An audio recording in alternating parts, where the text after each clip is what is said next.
25 braves have died.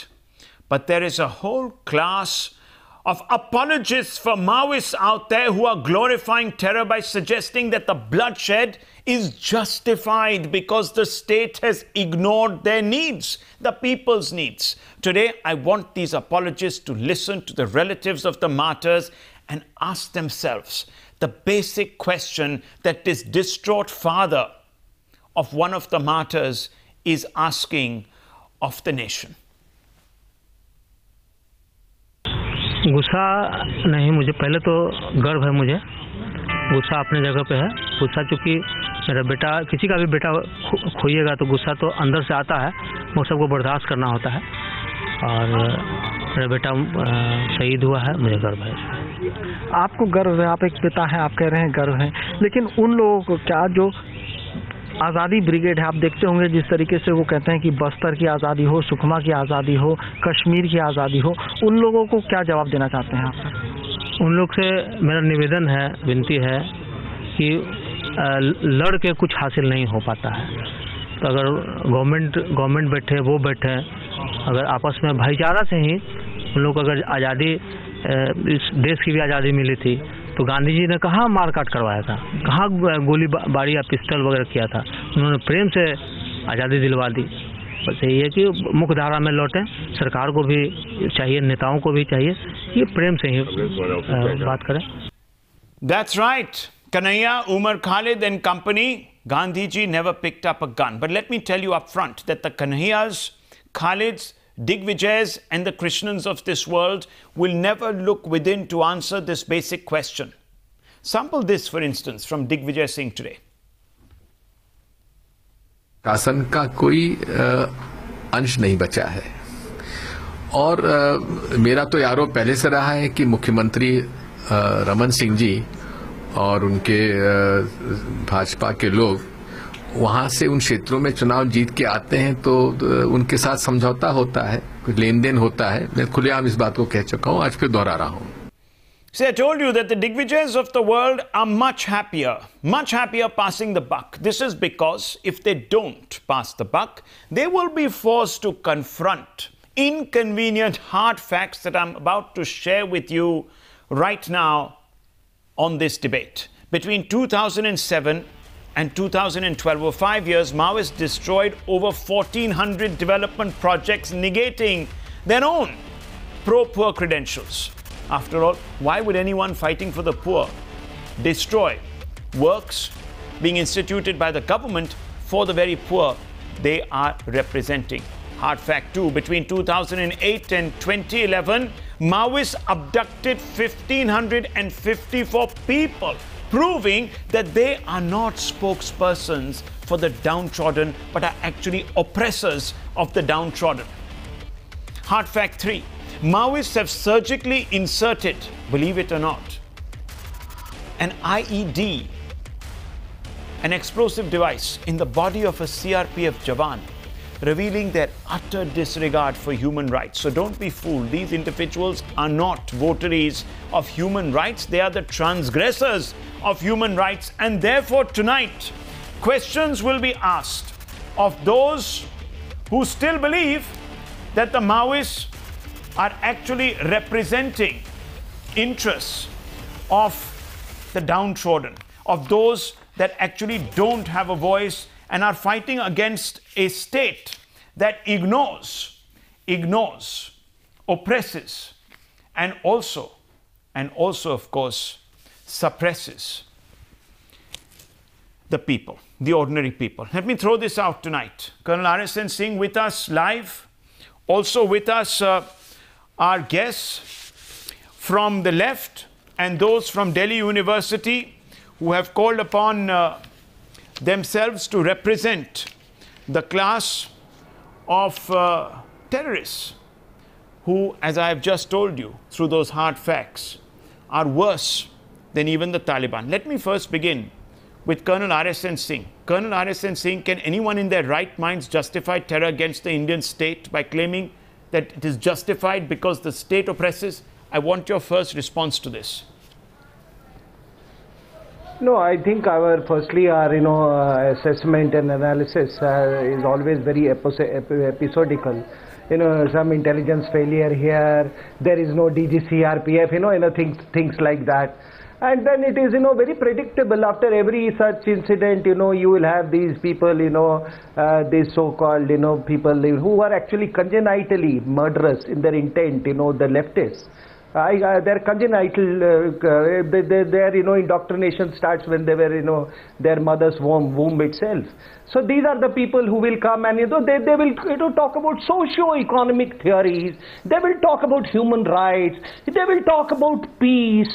They will talk about, no use of guns, as if Stalin and, Mao never used guns, So this is very, very predictable.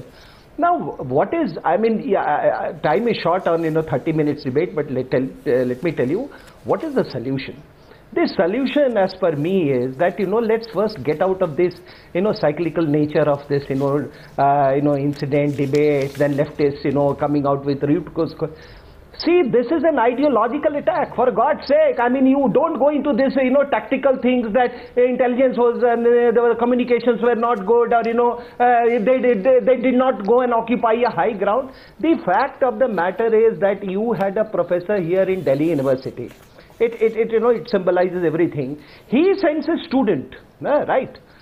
This professor was not tribal. The student who goes, Hem Mishra, he is not a tribal. Yeah. He is sent to Gadchiroli to get 5 lakh rupees collected out of the tribals, extorted out of the tribals, to be spent in Delhi for expansion of Maoism in urban setting. Yeah. And there is not this, Delhi is full of Sai Babas, let me warn you. And I dare the Modi government to put all these, these pseudo-intellectuals who were indoctrinated in their mother's womb, who are congenitally murderers, to put these men and women in the right places, and you will see Suhas Maoism collapsing within 48 hours. Let me ask you, you're the director of the Asian Center for Human Rights. Do you believe, Mr. Suhas Chakma, let me ask you this. It's a very straightforward question. I'm not going to mince my words. Do you believe that any of these Maoists deserve the sympathy that they're getting from some quarters today? The Maoists do not deserve any sympathy. They are a terrorist organization. But at the same point in time, we must not trivialize the entire issues. Really? When I talk about trivialization of the issues, I think we ought to realize one particular thing, that the Maoists, as well as the insurgents in Jammu and Kashmir, they pose a serious threat. But if you look at the government's conduct, we have been informed that the Maoists and the JNK terrorists were destroyed by the demonetization, which basically meant that the government of India had no particular plan on that. The second issue is the CRPF are trained for crowd controlling. They are not trained for counterinsurgency. For counterinsurgency, you require more than police, which the government of India... Mr. Chakma, if you really have, if you have some conviction, why don't you come out and say that the state also has its limitations when it's against brazen terrorists? These are terrorists. Say so. Obviously, this... No, obviously, state has... Look, they have state has all the rights to confront any terrorist. No, there is no justification. No one is talking about justification. What I am talking about, the lack of seriousness of the government of India. If you say that you have destroyed the Maoists and the terrorists in Jammu and Kashmir with demonetization, there has to be some problem somewhere. That's not an issue. How can you control? How can you destroy? Are you trivializing this debate?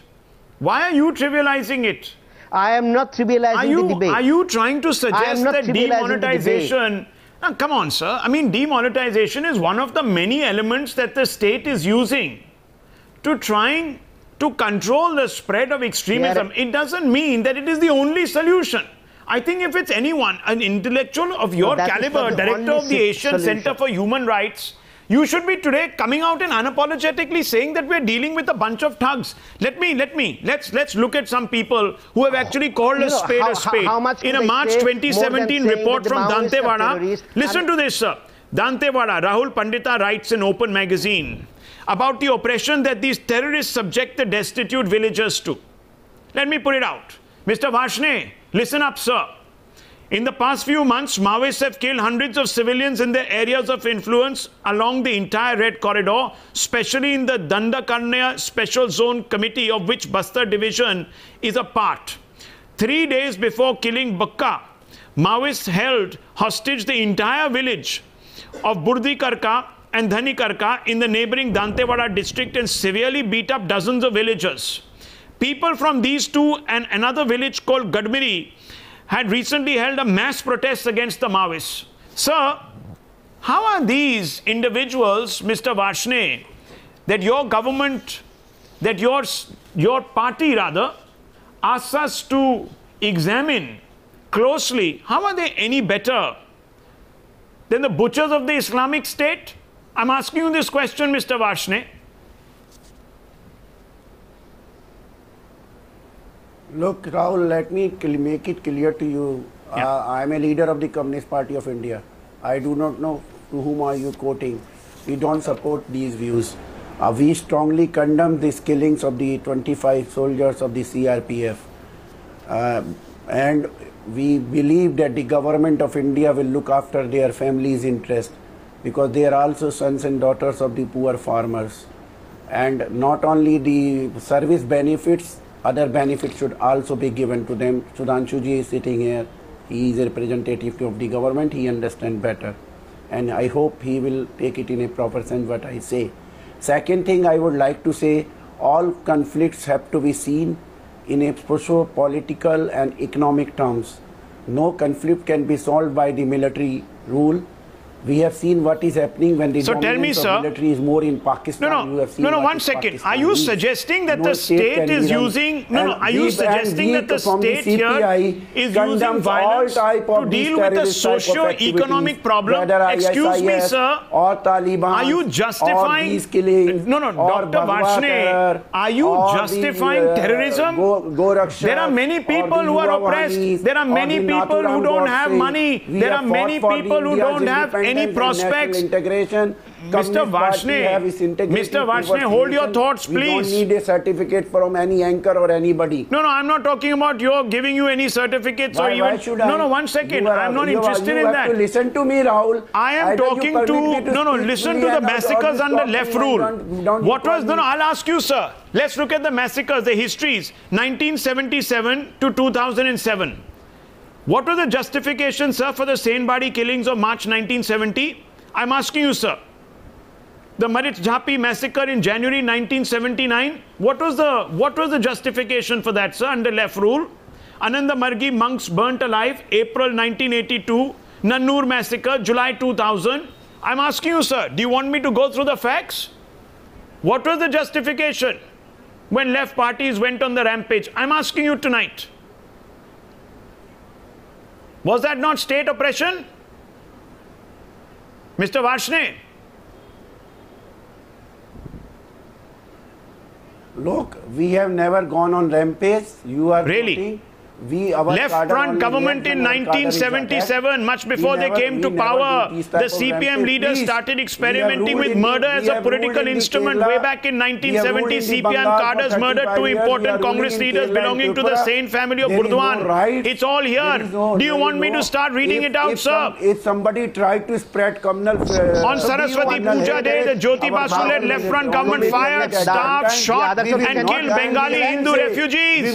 Have you forgotten? Talk for the development, we will talk. Have you forgotten? No, don't gloss over your facts. I am presenting facts to you, sir, tonight. I am calling out the left tonight you do not criticize for duplicity and hypocrisy. Look at the hashtag, ladies and gentlemen. It's called Sukma hypocrisy, and there's a reason for this. And I am going to now bring in Saroj Giri, Associate Professor of Delhi University, sir.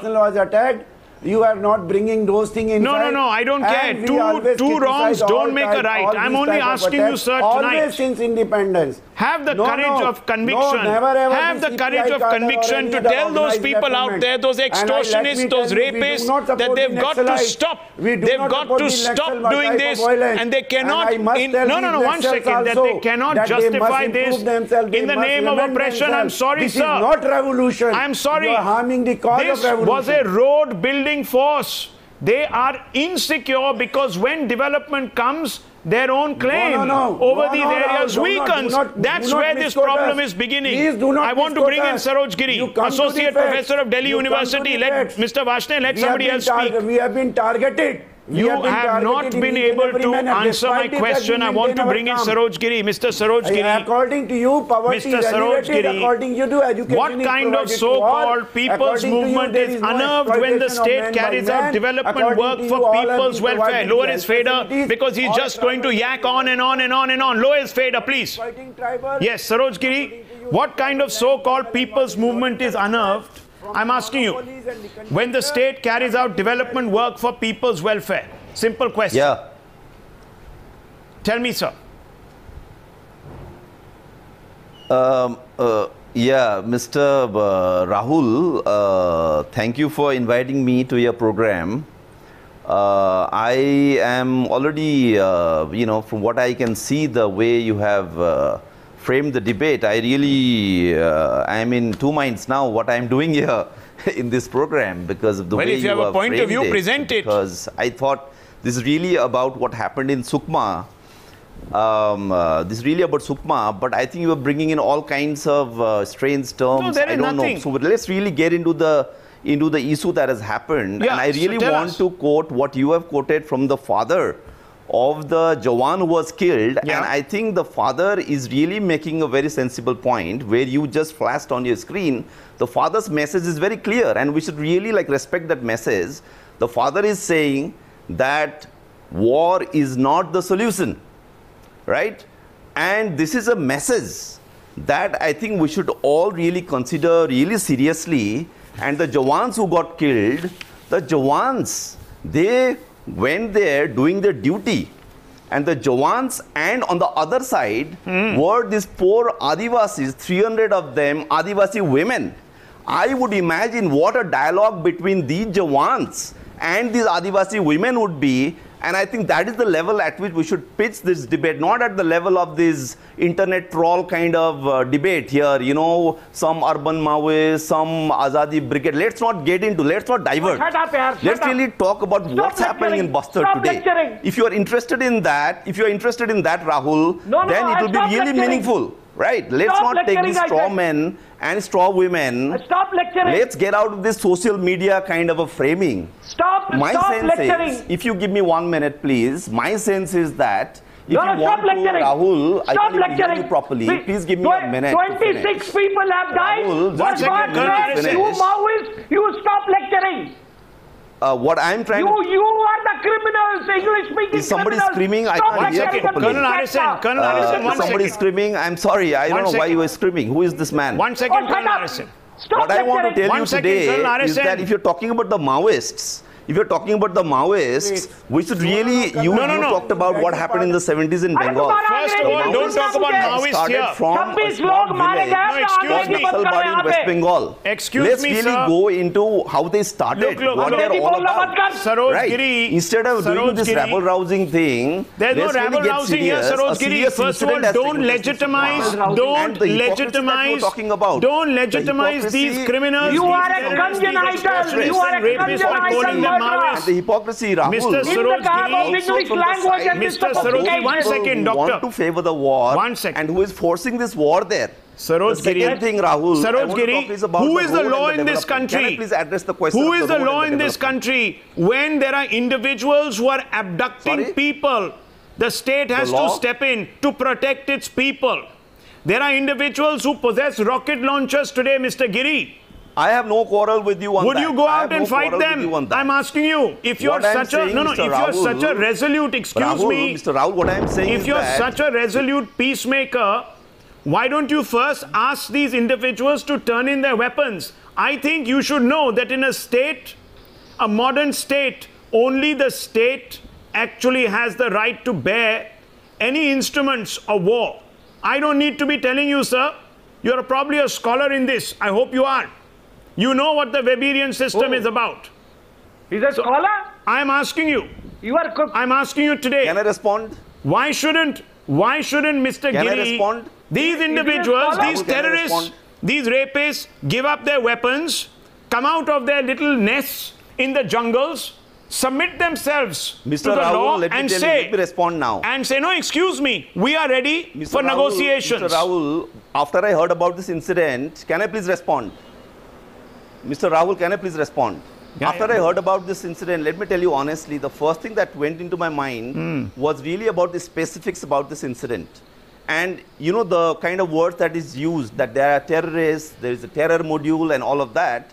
And if you think about it, there are 300 from your own accounts, from the accounts of the Jawans, okay, who were in the hospital, in the bed, they were injured, and they were saying that 300 of them. I can't imagine that there is a terror module of 300 Adivasis, the poorest of the poor. There is something more to it than the kind of internet troll, right? Rahul, will you allow me to speak? Yeah, go ahead, sir, go ahead. Serious. Respond to him. He doesn't believe that these are terrorists. There is something serious. He doesn't believe these are terrorists. Rahul, And Rahul, yes, Rahul. Go ahead, sir. Rahul, go ahead. If this English-speaking man, if this English-speaking man can be indoctrinated to become an overtly covert Maoist, why can't those 300 women who dance on dead bodies kill their own Adivasis? You, Professor, do you know how many Adivasis they have killed? And please don't always equate Maoism with Adivasi problem. Giri, listen to me. Mao was not an Adivasi. And in the 104 districts today which are badly affected, how many are tribal districts? Guess an answer. What do you teach? What is your knowledge about? What is your knowledge about? Well, you are not saying Maoist anything problem new. in It's India. true that a lot of the leadership of the Maoists are not Adivasi. That is your truth. अरे यार मैं पूछ रहा हूँ तुमसे scream about अरे professor सुनो professor मैं कह रहा हूँ ये 104 में so you are right that is सुनो out of 104 districts that are badly affected today, how many are tribal districts? The point have you heard of Hinduvar? About the road. Have you heard of Inspector Hinduvar? My humble request, sir. Sir, my humble request to you. Actually, you know, you people, you are those white-collar criminals, you know. You are those white-collar... And listen. One second. No. What sir, personal? Let's talk about what the road personal? and the development, Not sir. at all personal. Don't stereotype people, sir. These people today, after 26 people have died, are saying he is defending those 300 people. My point Why, is you know? What do you mean by... Professor, tell me, what do you mean by socio-economic? Explain to me. That's the question. You are an ill-read man. Do not use these convenient academic terms to gloss over what is actually thuggery. And let me read out to you, sir. What is socio-economic? These people were not there inside to fight. They were constructing a road for God's sake. Giri, listen to me. They were constructing a road. The CRPF Jawans were killed. And it is development. We should, from the ground, there are reports about what the CRPF Jawans are saying. Like you, and there are reports like that. Are you aware of that? You are speaking on behalf of CRPF Jawans. You have no clue. You are just talking about Delhi intellectuals. You are talking about JNU radicals. That's not going to help. We should really get into the what is happening there. Against their oppression. Don't create men of Kanhaiya and Omar and all of that. I want to bring in Sudhanshu Trivedi on this point. Sudhanshu Trivedi, the charge seems to be continuously on the Indian state, whether it's the previous government or this government. The one thing I can tell you about Mr. Giri is he's consistent. He attacked the previous government, now he's attacking your government. He sees no wrong. He sees no wrong in the actions that are being undertaken or taken by these thugs. He thinks it's all justified.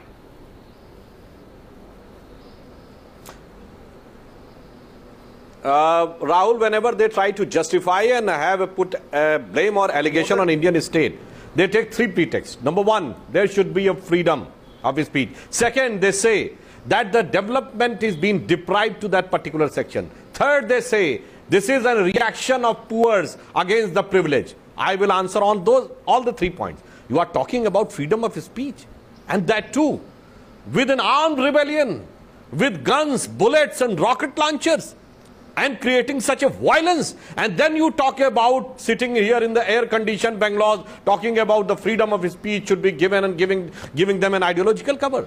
Second, you say that this is a fight against deprivation from the development, and you attack those policemen who were escorting or who were protecting those persons who are making a road. When the road is made, when the bridges is made, there is a systematic attack. It means there is a systematic design to make that region deprived of development so that these things can be continuously made in operation. And third, it is called, they are the poor, this is a reaction of poor person against the privilege. I would like to ask, as Home Minister has said, those Jawans who were killed, are they belong to the privileged class? Not saying that, they are from the poor or lower middle class family. They are from the poor Kisan and Mazdoor family. On the other hand, the Maoists, which were having AK-47 rocket launchers with the billions of dollars support from abroad. Okay. My dear friend, they have not purchased rocket. Okay, gentlemen, hold your thoughts. I'm going to take a short break. Just hold your thoughts. We'll come back in about 3 minutes.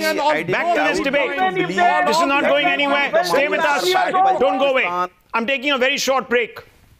After rotting in jail for 8 long years, yes, 8 long years, out of which during some she was suffering the effects of terminal cancer, Sadhvi Pragya Thakur has been finally granted bail. The Bombay High Court has released Thakur, accepting that there is no material on record to prove prima facie the case against her with respect to plotting the Malegaon blast of 2008. But the question we want to ask is whether Sadhvi Pragya was made a scapegoat to fit the Saffron terror theory floated by the UPA. And who answers for this massive travesty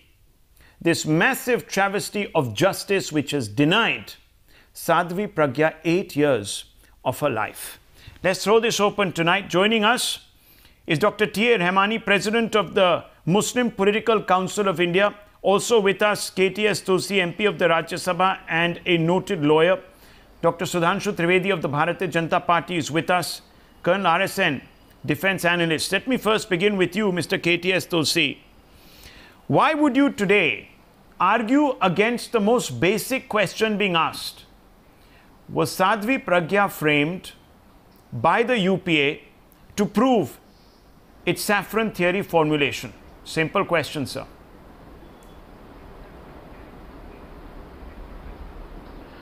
Well, I think it's too premature to say that, because when a prima facie finding is rendered for the purpose of grant of bail, in which an accused has been in jail for 8 years, the norm is laid down by the Supreme Court that bail will be granted.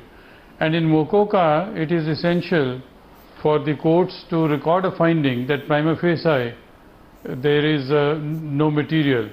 But that is said for the purpose of grant of bail. It's not an order of acquittal. It's not an order on the basis of which evidence has been led and the entire process gone into. So therefore, we must not blow premature trumpets. This does not have bearing. This prima facie finding also, the courts invariably Let me ask you a question differently. Let me ask you this question differently, Mr. Tulsi. Let me ask you, do you believe that in this case, the norm of bail has been violated? Let me ask you that question.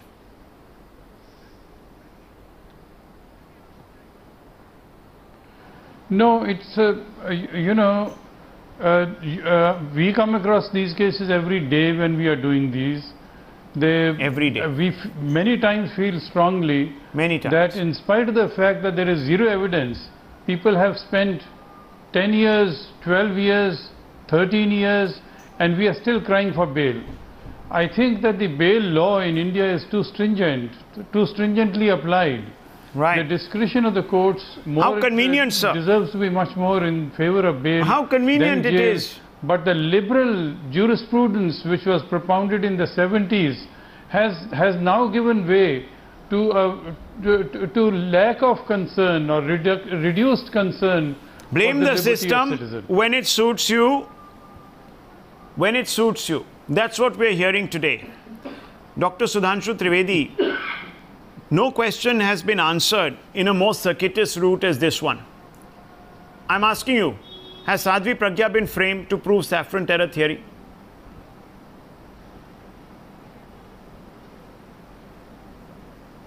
Rahul, as far as this case is concerned, there was only one technical, you can say, substantive allegation against Sadhvi Pragya, was just that the bike which was used was registered on her name. When ATS Maharashtra, while submitting the charge sheet, has mentioned that the bike was not under her possession since 2 years, is still they keep on keeping her in jail, and for 6 years under the rule, 2008 to 2014, they were unable to frame a charge sheet. Now, I'm coming to the more fundamental question of the Saffron terror. I would just like to say, Rahul, that this case was of September 2008. The charge sheet, first ATS charge sheet, was submitted in 2011. If something conclusive the government might have agreed upon, it should be post 2011. That is after the charge sheet was submitted. But in August 2010, Chidambaram Home Minister says that the country should be beware of Saffron terror. And as early as in December 2008, he uses the term Saffron terror in Rajya Sabha. And as per WikiLeaks, I'm not saying whether they are correct or not correct, but it is said that Rahul Gandhi, while discussing with the US officials, has said that this Saffron terror or Hindu terror is a more serious thing. Up till now, there is no clear condemnation or categorical rejection from the Congress party. And subsequently, you remember, in January 2013, the then Home Minister Sushil Kumar Shinde uses the word Hindu Atangwad, for which he gets a praise from Hafiz Saeed. So this shows that there was something suspicious, there was a systematic political design, and in order to serve that design, there are certain things which were framed. Now they are subsequently getting flat on the floor of courts. Rahmani Saab, would you like to respond to that? A vicious. See, I have a very stated stand. Conspiracy. Don't ask me any question. I know what you are going to ask. I have a very stated stand since a long time that terrorism, whatever you call it, is a national security threat. And we must not play with terrorism for the political motives. No, I'm asking you. This is something very strange. Has that happened in this case? At some point of time, Mr. Rahmani, has this happened in this case? Why do you find it so difficult to say yes in this case? I cannot, because I have so many other evidences. In this very case, the jail was for 8 years. I know the cases for 14 years, 15 years, even 23 years for the small kids who were languishing in the jail for 23 years, and they were acquitted and they were proved innocent lastly. And but they weren't jailed, sir, to prove. They weren't jailed to prove, sir, that there was something called Islamic terror. In this case, they were jailed to prove that there was something called Hindu terror, which was a figment of some very fertile political imaginations. Come on, sir. Our security agencies, Rahmani Saab, for our own political ends. Rahmani Saab, please, today do not be duplicitous. Those individuals, absolutely wrong. If they were jailed for 23 years, it's a huge travesty, and the people who jailed them must be probed and punished. But they were never jailed to prove that there was something called Islamic terror. You did not raise a question. They were jailed. No, we raised. Don't today try to pick on the media and shoot the messenger. This is your very, very clever ruse. For those innocent boys. No, absolutely not. Absolutely not, sir. You were telling no, Malegaon 2006, we raised the... No, excuse me. No, sir. Mr. Rahmani, don't play the victim card. Do not play the victim card. I'm only asking you a simple question. Today, come out and say that, yes, if those people, unfortunately... You are rather playing a Saffron card. No. You're playing the victim card today. Don't put it out. Today you have Mr. Owaisi coming out. No, excuse me. You have Mr. Owaisi and I have his... No, we have his remark here. Mr. Owaisi comes out and says that there was a big conspiracy now by this government because the ATS had proof. Suddenly the proof disappears. Well, sir, the proof hasn't disappeared. There has been miscarriage and you need to address this straight on. Colonel RSN is there. That's why I'm asking, if there is a UPA government, there are proofs. If there is a NDA government, the proofs are changed. Are we playing with our security agencies? Sir, this is in this particular case, sir, no, you're being very irresponsible with the facts. You're being very irresponsible with the facts, sir. This case did not hinge on prosecution witnesses. It hinges on the ownership of a bike, a motorbike, which was supposedly found in the possession of Sadhvi Pragya, but was a bike that was lent from Mr. KTS Tulsi, no, who said that it is a bail, it is not the acquittal. No, that doesn't matter. It's what the court says. Listen to what the court says. One of the main accusations against Sadhvi Pragya was the fact about the ownership of the motorcycle which was allegedly used in the 2008 Malegaon blast. This is what the court said. There is enough doubt about motorcycle. Sir, please. The court has asked for a security. Rahmani Sahab. It's a 5 lakh rupee security the court has asked. It's not that the court has... So that is a basic minimum requirement. This is a basic minimum requirement. This is nothing out of the ordinary. You know that certain conditionalities which are technical in nature are attached, but they do not in any way suggest that she remains a threat to the state or is a threat of flight and capital. Colonel RSN, I want you to come in on this point. Colonel RSN coming in on this point. Even granting bail doesn't mean that the acquittal has been announced. अरे भाई ये चुप ही नहीं होते ये. Now listen. I am here in the capacity of a security analyst. I carry out a very in-depth study, and so do you. Now, if you join the dots, I mean, all terrorist networks, either they are global or there is nothing below. I mean, or at least regional. So, if you see all terrorist networks, whether it is in Pakistan, all these Lashkar-e-Toiba, Jaish-e-Mohammed, Al-Qaeda, then IS, just 1 minute. Include the Madhya Pradesh terrorist network. The very last... अभी चुप रहो यार, बोलना ही नहीं देता है. चुप रहो. Let the other person speak. Calm down. You cannot answer. You don't have an answer. Rahmani Saab, let the other person speak at least. He never interfered. Did he interfere? He is not a gentleman, yaar. What I'm saying is only you are the gentleman in this country. You are only remained the gentleman in this country. I don't speak. Did I interfere when you were speaking? Yeah, just in a few seconds the nation will see who speaks and who shouts. Mr. Rahmani, please. अच्छा, अब तो शांत हो जाओगे? अब शांत हो जाओ. बात सुनो. मेरी बात सुनो. What I am saying is that at least there is a regional, if not global network, at least there is a regional network. We are all aware of Al-Qaeda or various, or JMB in Jamaat-e-Mujahideen in Bangladesh, or say Indian Mujahideen. None of the networks have disappeared. Have they disappeared? Each one of them have an objective. And one common objective is to establish an Islamic caliphate. So, two questions I would like to ask, people, this Hindu terror theorists. What was the objective of Hindu terror? Is it to establish a Hindu caliphate? And secondly, by picking up a lady and an 80-year-old Asimanand, you suddenly destroyed the network. That network has disappeared. अरे किसको क्या पाप कर रहे हो यार? And then you had politicians. Chaudhary का नाम लूंगा और शुक्ला जी का नाम लूंगा जो मध्य प्रदेश से ISI के बोर्ड. अरे शुक्ला और अजय चौधरी तुम्हारा चाचा होगा. चलो बंद करो, चुप रहो. आपको कहाँ है वो लोग? अरे कहाँ है वो लोग? उनका क्या बोलता है ना, आप जैसे लोग बोलते हैं. वो जब RSS के लोग पकड़े जाते हैं, जब ट्रेनिंग कैंप्स पकड़े जाते हैं मध्य प्रदेश में, राजस्थान में, उत्तर प्रदेश में. Rahmani, tell me what was the objective of Hindu terror? वो क्या करना चाहते हैं? Tell me. और फिर मैं पूछना चाहता हूँ Malegaon tell me what was the objective of Hindu terror? किया, अगर कर्नल पुरोहित ने नहीं किया तो किसने किया था? मक्का मस्जिद किया था, उसको सामने क्यों नहीं लाया जाता? उन मॉड्यूल्स को सामने क्यों नहीं लाया? Listen. क्या? Listen to me. Malegaon 2008. अगर Malegaon 2008. was created to facilitate 2611. Are you clear, Rahmani?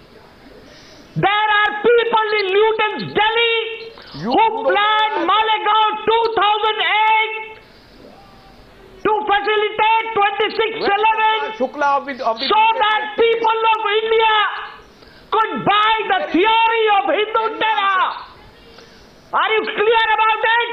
Okay, gentlemen. Or do I need to shout? Okay, 1 second. Gentlemen. So now listen to me. Now listen to me. Mr. Tulsi, now listen to me. Now listen to me. Apart from the heat on this debate, there are some valid questions. The problem was that Purohit had infiltrated very deeply into Lashkar-e-Toiba modules. I have the documents. He had infiltrated in many organizations, jihadi organizations, which ostensibly were carrying Hindu names. Organizations like Sadhvi Pragya. And because he had infiltrated, that is why Malegaon 2008 was created, fabricated, to create the spectre of Hindu terror. 1 second. So that I could not hear the Mr. Trivedi wants to come in also. It could be labeled as a handiwork of RSS. Okay. It was a political ploy to kill Narendra Modi, to kill the party that he belongs to. So don't try to be smart by half. Okay. Mr. Trivedi wants to come in, and then I want to bring in Mr. Tulsi on this. Please, let's calm down, gentlemen. Rahul, I want to respond to what Mr. Rahmani has said. He has taken two significant points. Number one, he has said that there was some misuse, and number two has said we should not play politics with the security agencies. Yes, I agree. There can be some faults or mistakes or misuse, but there are a number of things which are misused. The Arms Act is misused, the Theft Act is misused, the Dowry Act is misused, the Domestic Violence is misused, the rape allegations are misused. You do not say do away with all this, but the problem of misuse comes when there is a structured political agenda by the government to misuse. As Mr. RSN Singh has said, that Malegaon might seems to have some design, because after 2611, when the government of India was saying that Pakistan was involved and we were asking for Hafiz Saeed extradition, on the other hand, Shri Digvijay Singh was launching a book that 2611 is an RSS conspiracy. In Samjhauta Express case, when initially all government agencies were saying this is a Pakistan ploy, the Karim Noorani's involvement was there, the US was saying that it was Samjhauta Express was the Pakistan operating hand. Suddenly our agencies changed, and then when go back towards Asiman and then others. Okay, it's very strange that Azman Amir Kasab was caught live. It is security agencies. Rahul, let me complete one sentence. The mockery of security agencies was in the Ishrat Jahan case, when IB was saying that Ishrat Jahan is a terrorist, and CBI was saying that she was innocent. Yes. Sunnis destroyed. So at that time they didn't. That's why we have given an enemy to Pakistan. We have given a leverage to Pakistan. I want to bring in Mr. Tulsi. Excuse me, gentlemen. 1 second. I want to bring in Mr. Tulsi. Sir, please. Stream of Islam in Pakistan and in India. We are very lucky that Ajmal Amir Kasab was apprehended alive, because otherwise the narrative would have been twisted in a very insidious way. I want to bring in Mr. Tulsi. Mr. Tulsi, yes, fine, let's not jump to conclusions, but your skepticism seems to suggest, sir, that you are actually convinced that these cases,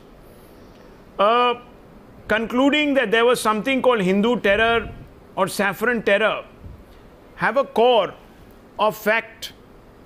Are you one of those who believe that there is something called Hindu terror, sir?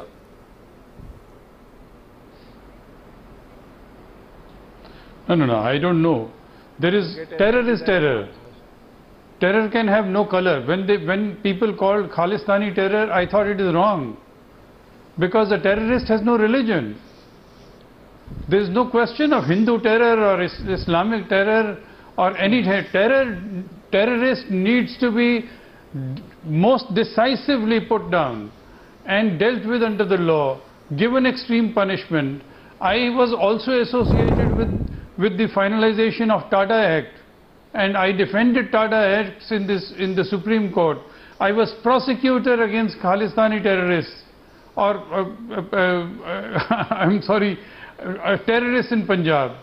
So therefore, I want to correct one fact which one of the panelists said, that the first charge sheet was filed in 2011. That's not correct. First charge sheet against 14 accused was filed on January 20, 2009. Thereafter, when the matter went to NIA, again fresh investigation and all that. But sir, I can tell you, and I can tell you with some, look, we might get one year wrong here and there, but I'll tell you something. Into a kangaroo court. No. We can't. Mr. Tulsi, there is no kangaroo court here. There is no kangaroo court, sir, please. Should assume the role. No one is assuming any role. No one is assuming any role. All I'm saying is Hindu terror. No, one second. Mr. Tulsi, please. Let's not play with Mr. Tulsi, today. People will lose faith in the efficacy Mr. Tulsi. Mr. Tulsi, today we need to, one second, sir. Eventually Mr. Tulsi, remember that there is a background. In 2008, there were several politicians in the state of Maharashtra who were alluding to something called Hindu terror. You have been a part of the UPA. I don't remember anyone in the UPA coming out and saying that terror and religion should not be associated. The only time they said it is if someone came up with the construct Islamic terror or Wahhabi terror. I was not part of UPA. No, that became a problem. That became a problem for many people. I was not part of... The moment you talk about Hindu terror, people say don't draw a link.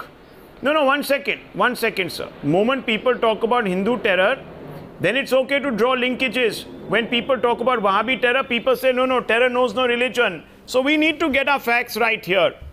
There was an orchestrated attempt. There was an orchestrated attempt to even get the RSS banned. And all of this was part and parcel of the narrative. Because people said, see, we told you, the greatest threat to this country. I don't know. The WikiLeaks have been made public. You know what the WikiLeaks have said. I'm not saying that the WikiLeaks are God honest truth. But at the end of the day, they're there. A lot of governments, a lot of people around the world have faced a lot of heat because of the WikiLeaks that came out. Some people even admitted that they were true. But I'm just leaving it at this because I've run out of time. Today we stand at a very vital crossroads in our narratives. And we have to... No, 1 second, sir. Please, Mr. Rahmani, I'm wrapping this up. And we have to remember only one thing. If you appease terror in whatever form, whatever shade, whatever color, you're going to end up only strengthening the enemy. I agree with you. Only strengthening the enemy. Let's start calling a spade a spade. We leave it at that. The news are coming up.